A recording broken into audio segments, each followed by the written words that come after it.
Gentlemen, thank you very much for joining me today. We're talking about our brand new paper on insurance investment management, the art of letting go. Why is this important?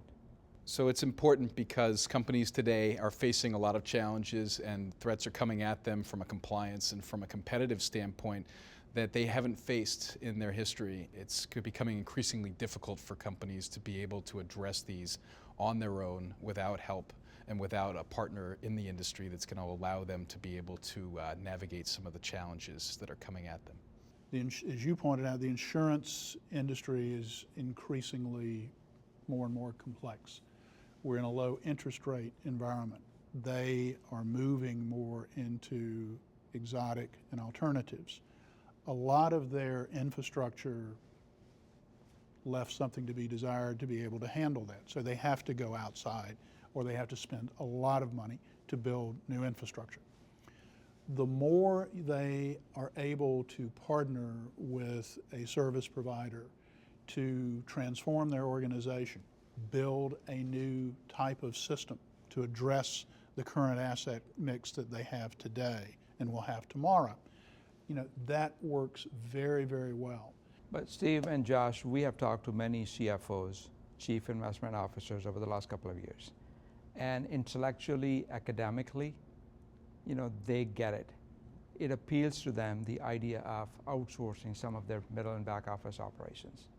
But when it comes to doing it, there's a huge kind of a hurdle. And the hurdle is, for some companies, technology. For other is talent. What are some of the ideas and thoughts you guys have that are worthy of mentioning here?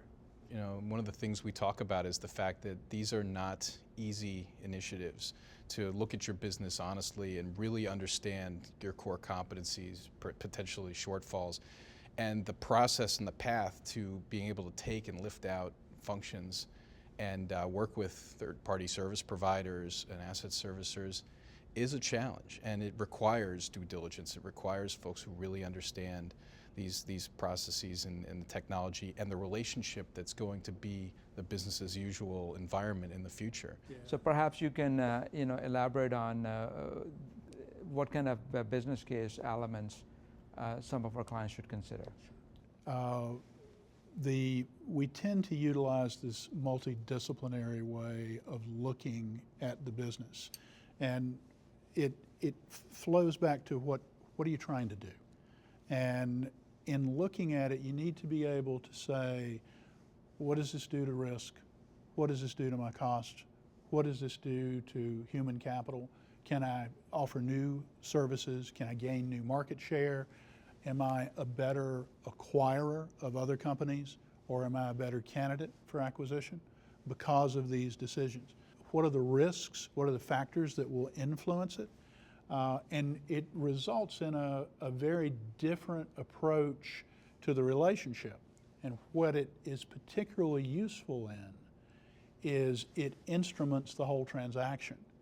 And it is the touchstone for how you're going to negotiate with your new partner. Josh and Steve, in our paper we spend a lot of time talking about the insurance investment management right sourcing framework. And this is a result of a lot of our collective knowledge and experience.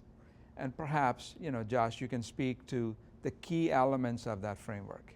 Well, sure. And I think it's very important that, as companies go through an assessment of this, that they really take it step by step, and it's important that they don't skip key steps within this process.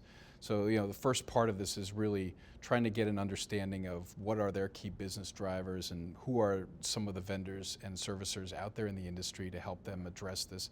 And then I think from there, it's really taking a clear-eyed look at their overall current state, doing some analysis to make sure that they understand and are honest with themselves about what they're good at and what they potentially could use some help with or may want to partner with someone on. I think from there, once they've made some determinations about where they think that the model of their business may want to go, building out a business case and really understanding their business across three or four of their key drivers, not just cost and benefit, but risk, the ability to grow, as well as looking at their overall talent management and whether this is shifting their overall focus and philosophy as a business. And Al, what we've written here in some respects is a call to action, right? This is something to try to get these businesses to really take an honest look at this. And now is a good time because of the changes that are not only coming, but the changes that are here.